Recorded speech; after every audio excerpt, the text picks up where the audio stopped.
বন্ধুরা, আজকে আপনাদের দেখাবো পদ্ম গাছের প্রথম কুঁড়িগুলো কিভাবে নিজে থেকে ফুটিয়ে দিতে হয়।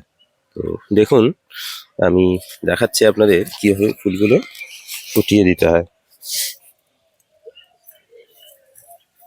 এই দেখুন, জাস্ট সাইড দিক থেকে আলতো করে চাপ দিলেই কিন্তু এই ফুলগুলো ফুটে যাবে।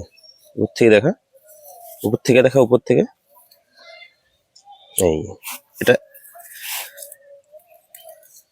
সব কিন্তু গাছের প্রথম ফুল। এগুলো সেলফ ব্লুম করতে পারেনি, এই জন্যই আমি এগুলো ফুটিয়ে দিচ্ছি। এই ঠিক এইভাবে করলেই কিন্তু ফুলগুলো ফুটে যাবে সুন্দর করে। যেহেতু গাছের প্রথম কুঁড়ি, প্রথম ফুল ম্যাচিউর হয়নি, তাই এগুলো ফুটিয়ে দিতে হয়। ব্যাস, তো এই ছিল আজকের ভিডিও। কেমন লাগছে অবশ্যই জানান।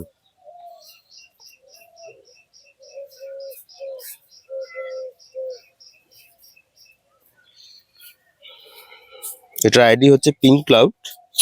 দেখুন, ফুলটা অসম্ভব সুন্দর, অপূর্ব দেখতে, কি সুন্দর ফুটে আছে। এবং গাছে প্রচুর কুঁড়ি, দেখুন প্রচুর কুঁড়ি।